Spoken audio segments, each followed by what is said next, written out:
Okay, so let me introduce our first speaker of today. So this is Lukas Müller from the MPI in Bonn, and he's going to talk about rigidity results for TFTs and modular functors. Okay, let me start by thanking the organizers for the opportunity to present my work.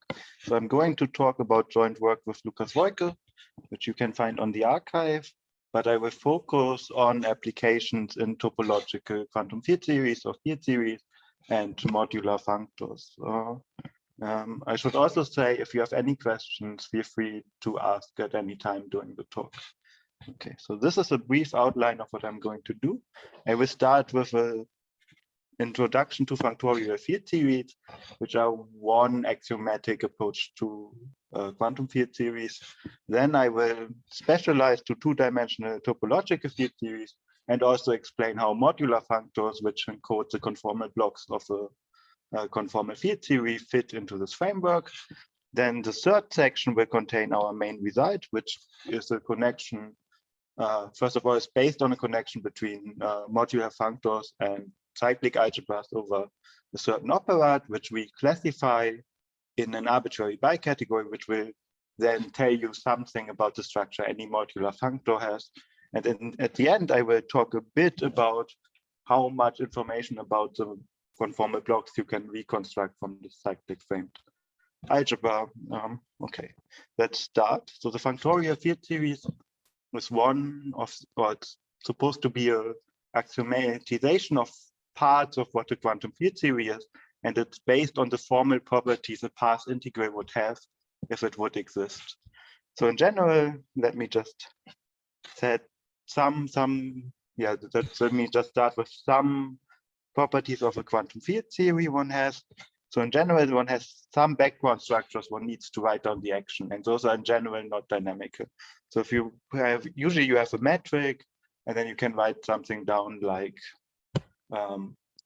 like the volume of integrating a function over a space or so. But if you have fermions, you will at least have a spin structure, and usually you do not sum over spin structure, or usually they are not dynamical, or they are principal bundles, or if you want to integrate any form, you usually also need to fix an orientation. So there's some background stuff going on your space-time, but then there are also some fields which are dynamical, and these are the things which somehow fluctuate in your theory, and you want to integrate over in the path integral. And then informally, or on a physical level of rigor, I think you want to, so your quantum field theory should assign a Hilbert space to any time slice. And you want to think of this Hilbert space as being the square integrable functions on the space of fields on this time slice. And this doesn't make sense because square integrability is not well defined. But let's just pretend for the moment it works, and then see what we want to assign now to n-dimensional space-time manifolds. So to those, one usually wants to assign a path integral, which is an integral over all dynamical fields on the manifold of an exponentiated action function, which depends on some background field, which is fixed on M. So we fix some background structure F, and then it also depends on the dynamical fields. So you want to assign to a manifold this integral, and this is again not well defined. But let's now study what type of properties this formally has with respect to cutting manifolds along boundaries. So if I just take my space-time manifold here and I cut along these red circles, I get the following picture. So I have something like this, and now I have some n-1 dimensional manifolds here. And to those I assign my Hilbert space of states, and then if I now want to evaluate the path integral on this manifold with boundary, I would not get a number. What I actually get is an element in here. I get a function on the field, or I can construct a function on the boundary field. And how do I do that? I just do a path integral over all dynamical fields. So I have a field on the boundary. It's called sigma, and I need to send this to a number because I want to have a function on the space of boundary field. And what I do, I just integrate over all dynamical fields on M1, which restrict to the boundary field. And then I integrate the exponentiated action function over all these omegas. And this will give me an element in the space of function. Similarly, one can use the path integral. Let's just move on. One can use the path integral also to define a linear map from the functions on the ingoing boundary to the functions on the outgoing boundary. And then here, again, this now it's just a map from this Hilbert space to the Hilbert space, which is associated to the empty set, which are just the complex numbers. And then the locality of the action function, so that it's given by something like an integral over Lagrangian density, implies that these maps actually, or implies formally that these maps compose nicely, which means that if I compose these three maps I have here, what I actually get is, so I get a map from C to C, which I can identify with a complex number. And this complex number will actually compute for me the path integral. Furthermore, if I compose these two maps, I get the linear map, which is associated to the manifold constructed by gluing along this boundary. And so this formal property is just what goes into the axiomatization of a functorial field theory. So let me give you a sketch of the definition. So there are a lot of technical details I'm ignoring. But yeah, so let me just give you a step. So we fix some collection of background fields, which I call S. And then we introduce a category of cobordisms of S structure, where the objects are n-1 dimensional closed manifolds, and they're equipped with some background fields. And morphisms are compact manifolds with boundaries, also called cobordisms, and an identification of the boundary with the corresponding objects. So for example, this here would be a morphism in the bordism category from one circle to two circles.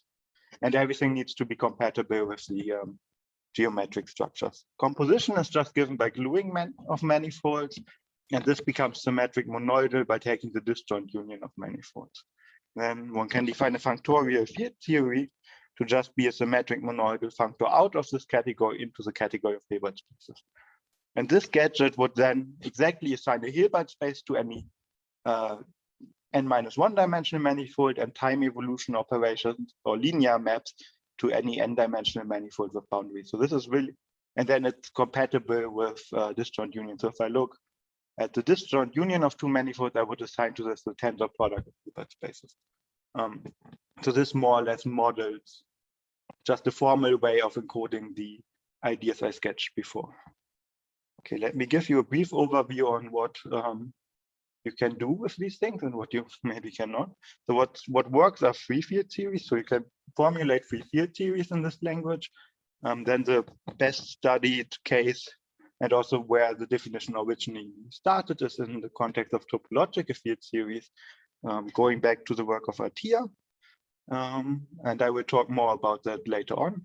Then you can look at invertible field theories. They are also reasonably simple. Invertible means that the vector space associated, or the Hilbert space associated to a manifold is one-dimensional, and all linear maps are invertible. And recently they have been used to describe certain types of anomalies in quantum field theories, and also in the classification of short-range entangled spaces of matter. And you can also describe conformal field theories. And then there are various more things you can do. Like in low dimensions, you can try to do some classification things. There's the Stolz-Teichner program connecting those things to topological modular forms and so on. But this is not what the talk is going to be about.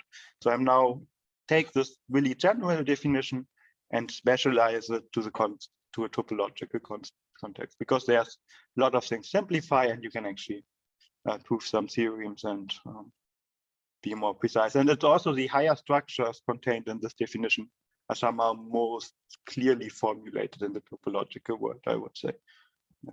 Okay, so let me just specialize the definition we had before to the case of topological field theories, where now the only additional background structure is an orientation.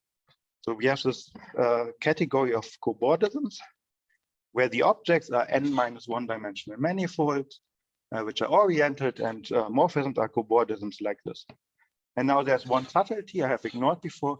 To get a well-defined composition by gluing, one actually cannot work with manifolds with boundaries on the nose, but we need to work with diffeomorphism classes relative to the boundary. So we need to identify manifolds which are diffeomorphic. to get a well-defined composition. And then a topological field theory, which we now allow to take values in an arbitrary symmetric monoidal category, is just a functor into C. Okay, but let's look at what this means in a simple example.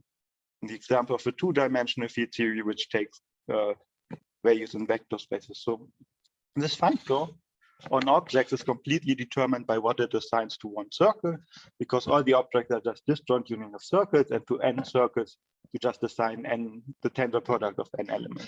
So it assigns a vector space A to the circle, and then you can evaluate it on certain bordisms. So you have a pair of pen here, which I think, so I read these pictures from bottom to top. So this will, if I evaluate the field theory on this, I will get a linear map from A tensor A to A. Similarly, for this co-pair of pen here, I get a linear map from A to A tensor A. For this thing, I get a map from A to C. For this thing, I get a map from C. For this thing, get a map from C to A. And then there are two more bordisms you can evaluate your field theory on. This is cylinder, but these are just the identities in your category. So they will be sent to the identity on A. And then there's this map here, which just exchanges two copies. This is the symmetric structure. So this will just be sent to the flip map in vector spaces. And then one thing which, since two-dimensional surfaces are easy, you can convince yourself that you can build all other cobordisms by just gluing these things together and taking this joint union.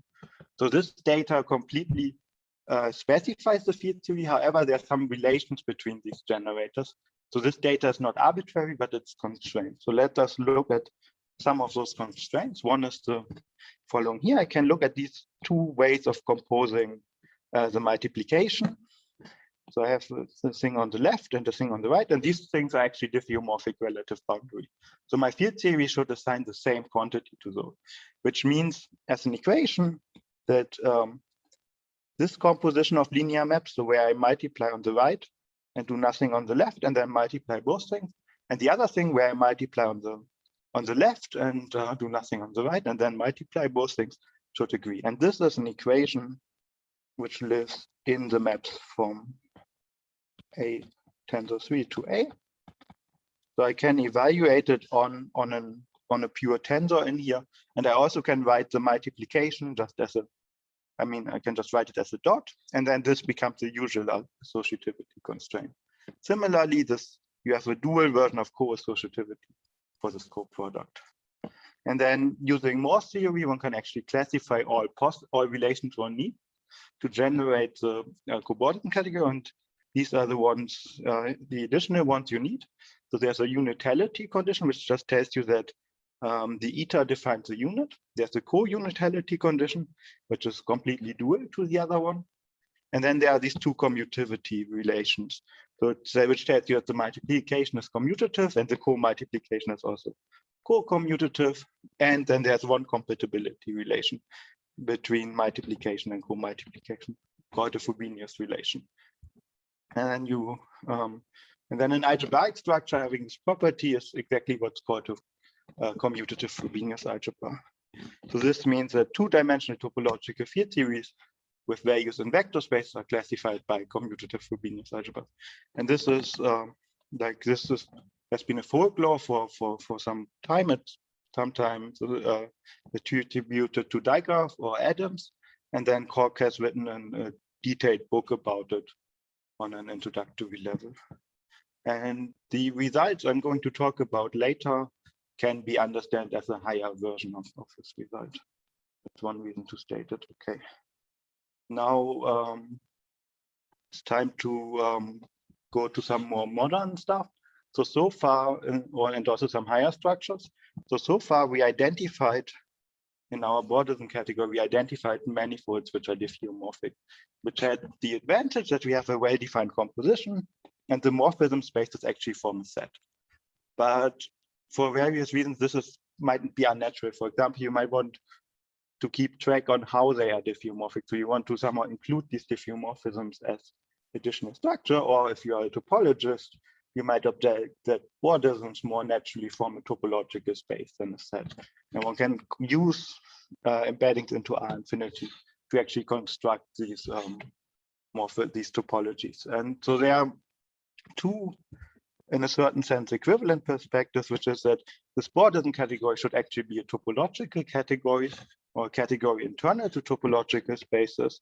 Or if you want to think about these things as morphisms, then it should be a higher category in the sense that there are higher morphisms corresponding to diffeomorphism, and then there are even higher morphisms corresponding to isotopies of source and so on. So this is like, you can either think of this as an infinity one category, and since topological categories are a model for those, these two things are in a certain sense equivalent. Okay, and I will focus on the topological perspective in my talk. So now this topological category still has the same objects, but now the morphism spaces are actually spaces, and they are given, so if I fix two manifolds, they are given by a disjoint union over all diffeomorphism classes of cobordisms between those, and then classifying spaces for the orientation preserving diffeomorphisms of the manifold. So this really puts in these diffeomorphisms as higher morphisms. Okay, and let me be a bit more precise in dimension 2. So objects are still disjoint unions of circles, and then we have classifying spaces for the diffeomorphism group, but for surfaces, those are well understood. So the mapping class group is just given by the by zero of the diffeomorphism group. So it's diffeomorphism up to isotopies. And if my surface is not a two-sphere or a two-torus, this is actually a homotopy equivalence. So somehow there are only the mapping class group elements and no higher information. And the mapping class group then is generated by so-called Dehn-twist, at least for a closed surface. And I've drawn one example here. So I take a torus, I take some closed curve in it, I look at the tubular neighborhood of it. This is this green thing, and then I map it to itself by rotating on 360 degrees. So I've drawn the image of the blue line on the right. This is rotating this the neighborhood by 360 degrees. And these things generate the mapping class group. And then there are these two cases where the mapping class group is not enough. One of them is S2, and there the orientation preserving diffeomorphisms are just given by SO3. And for the two torus, it's a semi-direct product of the mapping class group, SL2Z, and the two torus itself, which acts on the torus by rotating in the two directions you have, or by just. Then it's also a Lie group, it also acts on itself by, let's say, left or right translation. Okay. And now, since our source category was now an infinity one category or topological category, one should also replace or at least consider targets which might have some higher structure. And so I have some target T, and then depending on what this T is, I might get some simplifications. So if the T has a certain property, what can happen is that every field theory into T will factor through some simpler category. And a well-known example for is if this is like a Picard groupoid, then this will factor through a localization. This will be a localization of the Bordism category, which then you can describe in terms of spectra. But that's not what we are going to do today. But other examples is, for example, if the target is a symmetric monoidal category, then this will factor through the category where we apply pi0 to all home spaces. And this is then the original category defined by a tier. Then if the target is something like chain complexes, this will factor through a category which is enriched over chain complexes, which is constructed by applying normalized chains to the home spaces, or to the home spaces in the Bordism category. And this is related to Kevin Costello's work on topological conformal field series. And for us today, we will look at a target which is a symmetric monoidal bicategory, and then this will factor through category enriched in categories constructed by applying pi1 to the morphism spaces. So effectively, this means we will only see the mapping class group elements and none of the higher structures, of the even higher structures. Okay. So let me now define a modular functor for you, following a definition of Ulrike Tillmann, which is, so it's just a topological field theory which takes values in a certain category of linear categories. And so it highly depends on what target you take here. And for the talk, I take something like, which is sometimes called lex. So it's finite categories, left exact functors, with the Kelly-Deline tensor product. But if you don't know what that is, it doesn't matter. Just think of some type of linear categories where you need to do some work to ensure that the tensor product is nice and that things work out. But this will not be important for the rest of the talk. And then this assigns a category to the circle. So before we had the vector space associated to the circle, now we have a category associated to a circle, and we call this the circle category of the modular functor. And then to any Bordism from n copies of S1 to m copies of S1, we need to assign a left exact functor. So this is just a functor between these categories. But now this comes with an action of the mapping class group of the surface through natural transformations. But in particular, if I look at a closed manifold, then we assign to this a functor from the category of vector spaces to vector spaces, which can again be identified with a vector space by evaluating at the ground field. So we get a vector space associated to any surface, which comes with a mapping class group action, and these mapping class group actions are compatible with respect to cutting and gluing. And this is somehow what a modular functor should be. Like if you have seen some other axiomizations of those, they at least contain these mapping class group type actions. Okay. Now in the next section, I will try to say, like I will try to just state a result which discusses the structure present on the circle category. And the tool to do that is through operators. So let me first give you the question we try to answer. So before, we have seen in the case of Frobenius algebras that by evaluating on Bordisms which look like this or similarly, so Bordisms which are all of genus 0, we're able to completely classify the field theory. This is not going to be true in this case, or at least not naively. But we still might ask what type of structure we get from looking at these genus 0 surfaces. And similarly to what we got before, if I look at this pair of pens here, I will get something like a tensor product from C tensor C to C. So this is like a multiplication, but categorified. However, now I also have a mapping class group action. So I have an action of the framed break group on 2 elements. I will also get something like a pairing here. And this will have an action of Z on it, which it needs to be compatible with. Here I have an action I get a map here, and I also get a compatible action of a framed break group on 3 elements. So there are somehow additional information coming from break group actions. And then one way to somehow systematically answer the questions, what structure do I get by looking at all genus 0 surfaces, one way to do this is using cyclic operators, because there's a cyclic operator of genus 0 surfaces, and this will define an algebra over it. Okay. So, but before going there, I will give you a really brief introduction or reminder on what an operator actually is. So these are useful tools if you want to encode abstract operations or abstract, like algebraic structures appearing in algebra abstractly somehow. So you can formulate it in any symmetric monoidal higher category. For us, this will be the category of categories. And then an operator O consists of the following data. For every natural number, you give an element in this category, which you should think of as the object of abstract operations with n inputs and 1 output. So for example, if M would be the category of sets, then this would just be the set of abstract operations you get. So you should think of an element in there as abstractly representing an operation with n inputs and 1 output. And then you need composition maps, which just, these things also have a sigma n write action, which just corresponds to permuting the inputs, at least intuitively. And then there are composition maps. So these are maps like this, which just allow you to do the following operation. If I have an abstract operation with 2 inputs, and then I have another one with 3 inputs and another one with 2, I can put these 2 operations into this one, and then I get a new operation with 5 inputs. And these composition maps abstractly encode these operations. And this needs to satisfy various compatibility conditions, like a version of associativity and so on.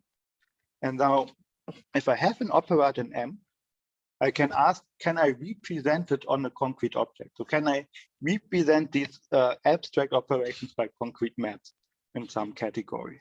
And this is the notion of an algebra over an operator, which makes sense in any category which is enriched over M.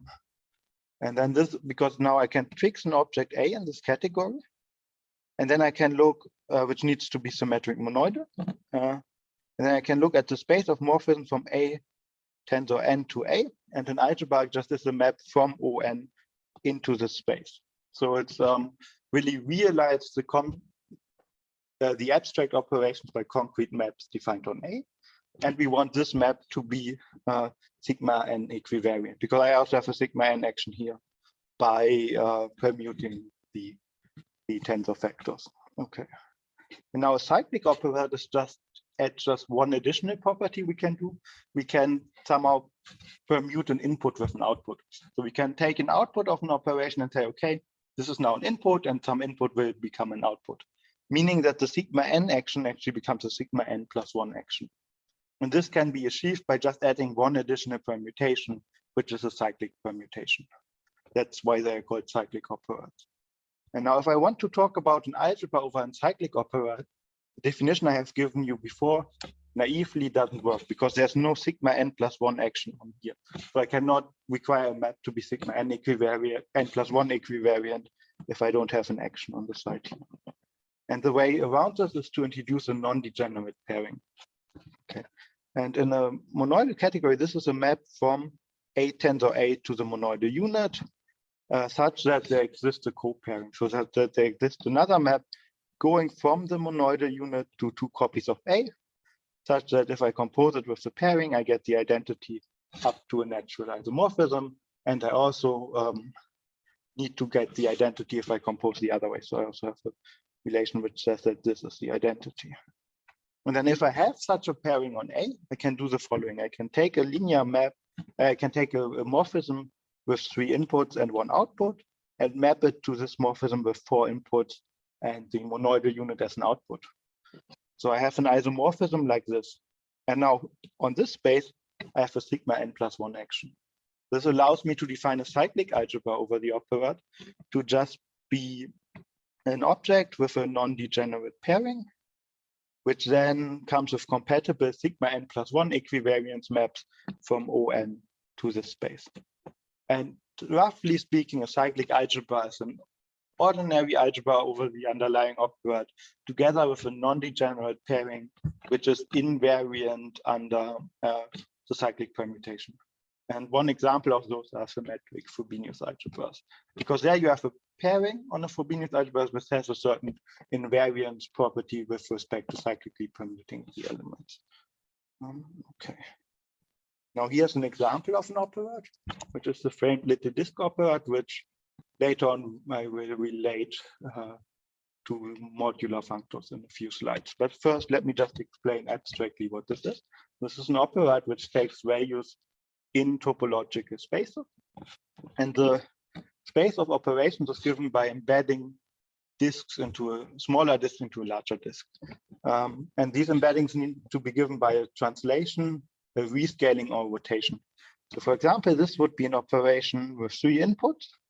There are just 3 disks embedded into a larger one. And the base point here marks how they are rotated. And then composition is just given by composing maps or inserting these disks into each other. So for example, if I want to compose this operation with these 2, I get the operation you see on the right here. And then this is a topological operator. So what I can do, I can look at an operator which takes its fundamental groupoid, and then I can ask what are algebras over this in the category of, let's say, linear categories or so. And those have been classified by Salvatore and Ball in terms of balanced braided categories. And I'm not going, so on the next slide, I'm going to give you a proof of the statement, but at the same time, a definition of a balanced braided category, or an informal proof and an informal definition, I should say. So what happens is I have an operation which just takes 2 disks and embeds it into a larger one. So from this, I will get a linear functor from C tensor C to C. And this will define a tensor product on my category. And then also have an embedding of an empty disk into larger list. So this will give me a map from the monoidal unit to C. So this will be the same as an element in C, and this will be a monoidal unit for this tensor product. But then there are further structures I have. There are some paths in the space of embedding. So I have this path in the space of embedding, which just permutes the two disks around each other, like a braiding type thing. And to this, I should assign a natural transformation, which exactly describes the braiding on the category. So this, for any object x and y in C, this gives me a map from the tensor product xy to the tensor product yx. And this is what's called a braiding on the category. And then there's one further operation, which is a twist. I just take the identity embedding and I can rotate it by 360 degrees. And this gives me a natural transformation from the identity to the identity. And then these structures need to satisfy a bunch of compatibility relations, like a Young-Baxter type equation and so on, which you can just see topologically by playing around with these pictures. Okay. Now let's come closer to the surfaces we had before. So there's an operand of genus zero surfaces, where the operations in arity n are genus zero surfaces with n+1 boundaries, which are labeled by 0 up to n. This would be an operation with two inputs here. Like this is the surface, and then I had just I have just drawn it on a two-sphere because this is sometimes a bit more helpful. And this now becomes cyclic by permuting the boundary component. Because I have n+1 boundary component, I can permute them. This is a cyclic operand, but it actually turns out to be equivalent to the frame T2 operand. By the following equivalent, I take a disk embedding, and I just form the inverse of the stereographic projection, which now is something sitting in a two-sphere, and then this is the surface I associate to it. And this defines an equivalence of operands. So this implies that the frame T2 operand is cyclic. Okay, now I can state our main result, which I will then explain in the rest of the talk, which says that cyclic algebras over the frame T2 operand in linear categories can be identified, which were with what is known as the balanced braided Grothendieck-Verdier category. And these have been defined before by Boyashenko and Trinquet. And as a corollary, you automatically get that the circle sector of any modular functor will have such a structure.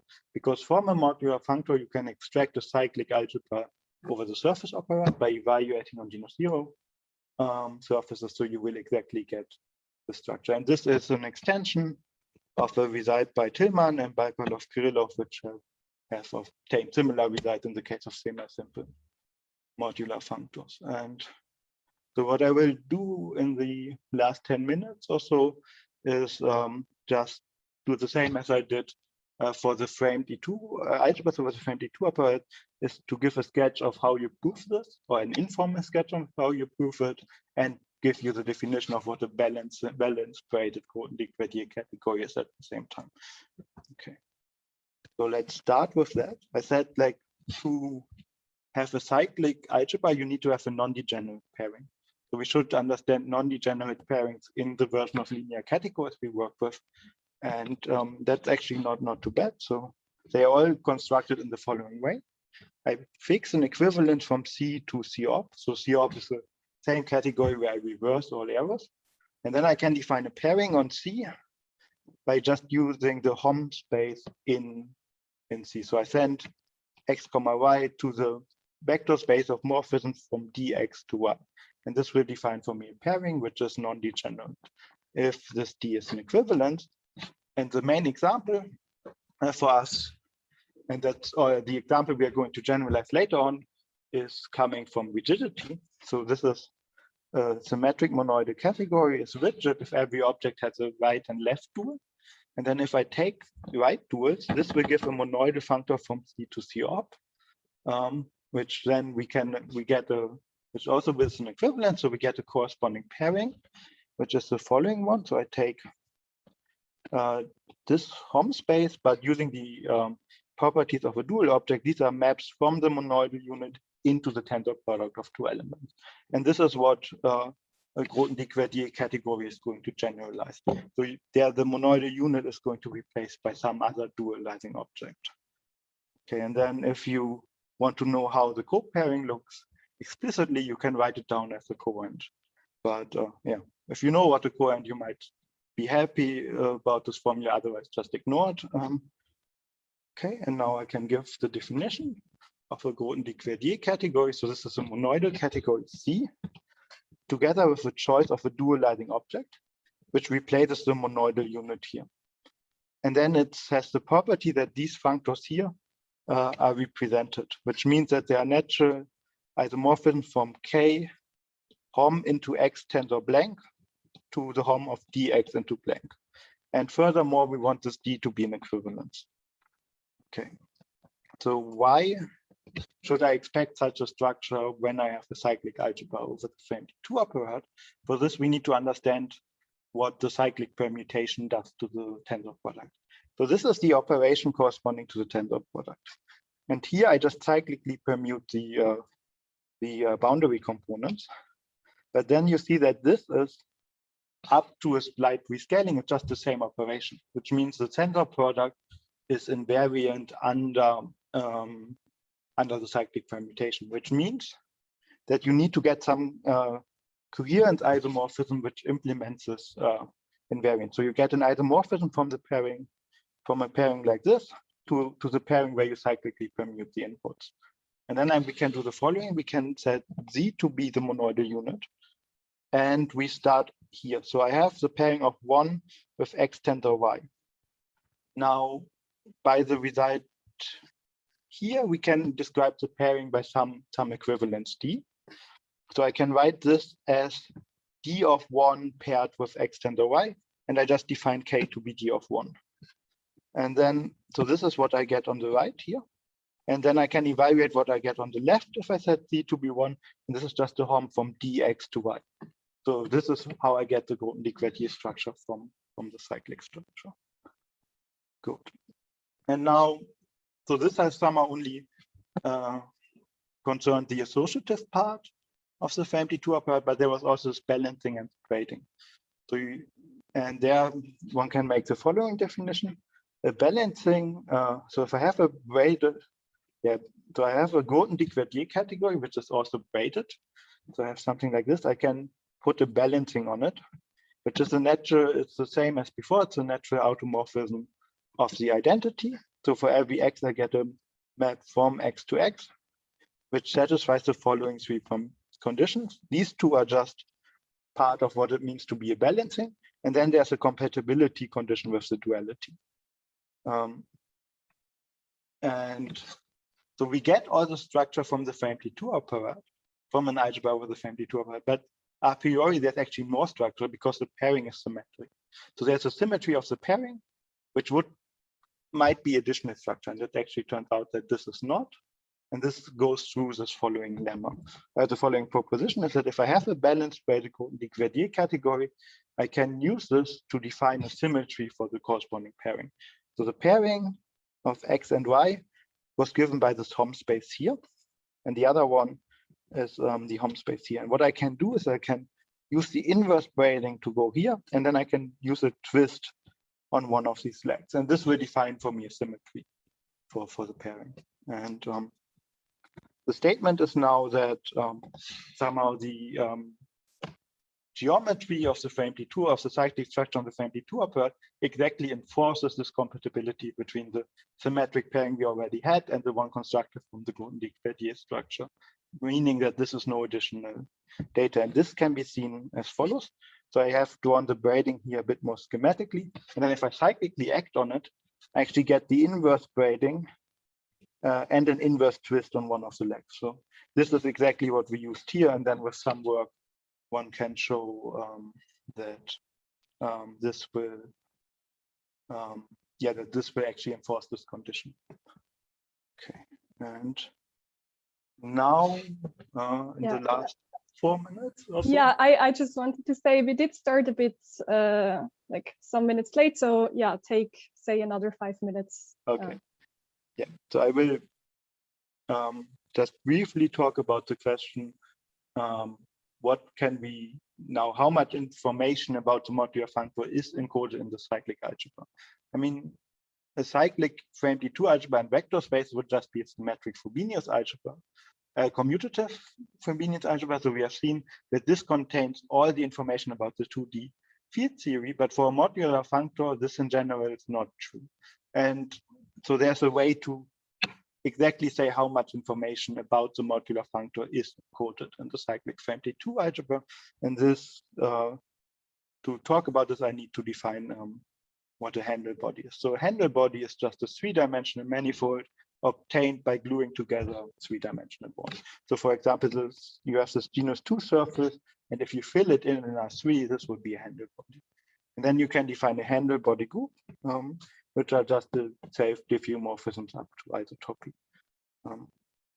And the way to now figure out what information about higher genus structures is contained goes through modular operand. So modular operand is like a cyclic operand, but you are, in addition, you can compose an input with an output to produce a new operation.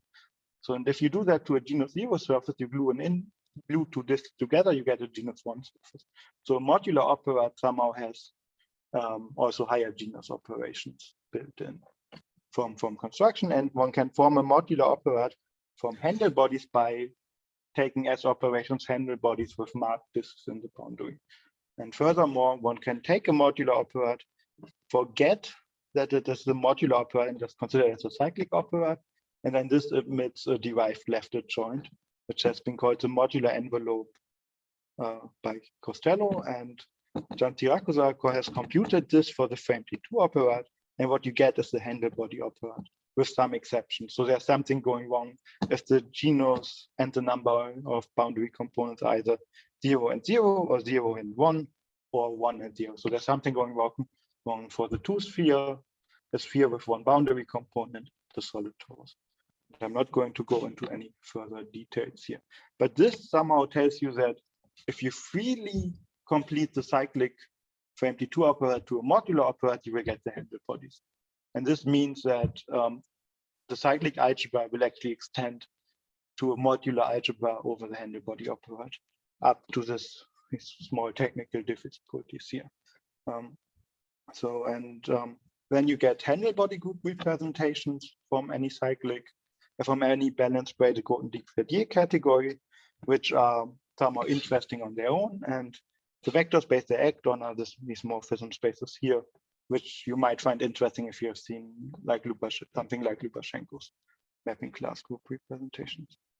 And then there are some consequences for TQFTs. So if I take, this is more or less what I said before, but if I take pi0 of the Handel body operand, this is the same as pi0 of the surface operand, telling us that if the target is a symmetric monoidal as a category, actually the cyclic FMT2 algebra is all you need to classify the field theory. However, if you go to the case of modular functors, this is not going to be true because there are more mapping class group elements than Handel body group elements. So this is somehow, the Handel body part is what you automatically get from the cyclic FMT2 algebra, but you are not getting the whole mapping class group. And then one can talk about how to extend this, but I'm not going to. So let me just give you a brief summary of what we did. We started with a modular functor. We extracted from this an algebra over the framed little cyclic framed little disk operand, which is classified in terms of some algebraic structure. And then using the modular envelope, you get Handel body group representations. Okay, yeah, thank you for your attention. Thank you very much for a very, very nice talk. And yeah, so are there questions? Yeah, so we already have. Okay. I think Lima was first. So Lima, please. Thank you very much for the great talk. So yeah, my question is, so you're talking about, so your construction goes, as the last slide basically shows, starts with the cyclic operands, you construct this type of cyclic algebras and so on. So my question is there any relation from your construction or anything that you can like generalize or or maybe like adapt to the theory of cyclic homology and cohomology by Zygan and Kohn. Oh yeah, I mean they are. I mean, I think this was one of the motivations of defining cyclic operators by Kapranov and Getzler, that they wanted to abstract the property set. So if you have a cyclic operator, there's like if you have an algebra over a cyclic operator, there's a version of cyclic homology for that. Yes. So, and if you put in something like an algebra over the associative operator, then this would be the usual thing you're used to. Okay. Yes, I mean the question is like if you so there is the BV operator, right? Yeah. Also that you can use, which leads to a braided algebra, right? A braid algebra, I think, right? However, I mean, my question is like in this field theoretic setting, you know, if there is like a link one can make to these constructions through this cyclic homology in some sense, you know. I'm not sure exactly, but I mean, you can do derived versions of what I talked about. So you wouldn't then not consider these categories, but you would consider something like Hochschild chains on those. Yes. And there you actually, what you see is you see a bit more than just the mapping, the handler group. You also see one as one action. I mean, this is, sorry to interrupt you, but this is, I mean, this is then directly related to cyclic deformation quantization, right? Like this cyclic formality construction, right? Yeah, I think so. I mean, yes, right? I mean, you have this higher Hochschild things, right? And so, and then you have this cyclic nature. So that's what, right? I mean, that's what, I mean, this is then directly related to this cyclic homology thing, right? Because you have this cyclic Hochschild homology construction, right? So, yeah, I mean, this might be interesting, like in relation to this story. I mean, I just. Yeah, I mean, I don't have a really precise connection. At the moment, but it's definitely interesting, I guess. I mean, I don't know, maybe it motivates you maybe to look into this because it might be something very interesting. Yeah, okay. Thank you very much. Okay, next question. I think there was Pelle. I think, Yes, yes. Thank you very much. That was a very nice talk. So I have two questions, maybe. The first one is, sort of maybe what Nima said. So I'm correct in assuming that, like now, you know, on these balance braided Grothendieck-Verdier categories, we have an S1 action on the Hochschild homology of those categories. Or I mean, you always have an S1 action on Hochschild homology. Yeah. So did you compute this? Did you compute this, or? I mean, know what this is in space? Like, you know, examples. You know what this gives you, or maybe? Yeah. I mean, so there. I mean, there's the usual S1 action. And then this construction actually gives you a different one, and we can show that they agree, or we think we can show that they agree. Okay. And so I have another question. So these Grothendieck-Verdier category. So I guess they all have to be finite. Yes. So they don't come from sort of algebra geometric examples of coherent sheaves on something with a dualizing module. I mean, somehow that was the motivation for the definition. So just take the properties you see there. If you have like a dualizing module, and then what type if you have either Grothendieck or Verdier duality. I mean, but your examples don't come from such things. No, they usually don't. I mean, like yesterday or 2 days ago, there was a paper on the archive which showed that certain representation categories of VOAs have this structure. So one motivation to look at these Grothendieck-Verdier things is that if you have rigidity, this forces your tensor product to be exact. But they're just things where you don't have exact tensor product. So you cannot have rigidity, but this is somehow the next best thing to rigidity. And I mean, also this finiteness assumption is probably not necessarily, just gives you a lot of control over the duality. Like you can really classify these pairings and so on. Finite categories are just easier to work with algebraically. Okay, so maybe that's an assumption that makes your main proof easier to. I should also say, I mean, we really give an abstract classification which works in any symmetric monoidal bicategory with any pairing. And then what we did is just in this finite case, we spelled out what pairings are and actually went through our abstract classification and spelled it out and realized it's the same as. Okay, so there's actually like a sort of more powerful theorem in the background. Something which works in any symmetric monoidal bicategory. Yeah, okay. But to get something concrete out of that, you need some understanding of pairings. Yeah. And that's what was just easy in the finite case. Okay, thank you. Those were my questions. Okay, I think we have time for one more question. So, Lada. Thank you for the nice talk, and thank you for the opportunity to ask question. So I would like to ask on the end, when you were talking about the relation between the cyclic operand and modular operand with this like modular envelope for the topological case, you basically excluded the three cases. They are usually known as the stability condition. Yep. And my question is actually, is there some good reason, or is it just because there is a convention to not consider those in modular? Okay, so for two of them, for these two things, it's a conventional thing. For this thing, there's a good reason which you can overcome. So if you compute the derived envelope, at some point, you will need to take a homotopy co-limit over a certain category of cuts of your surface, of the handle body, or of certain disk in the handle body.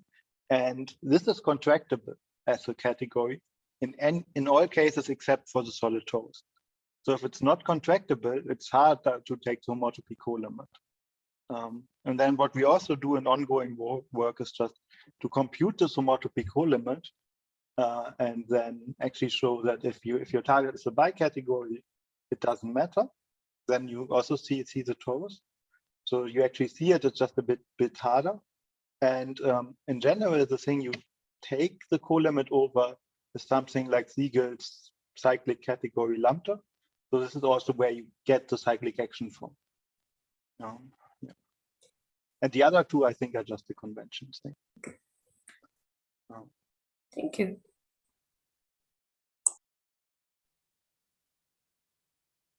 Okay, so let us thank Lukas again for this nice talk. And yeah, so let me stop.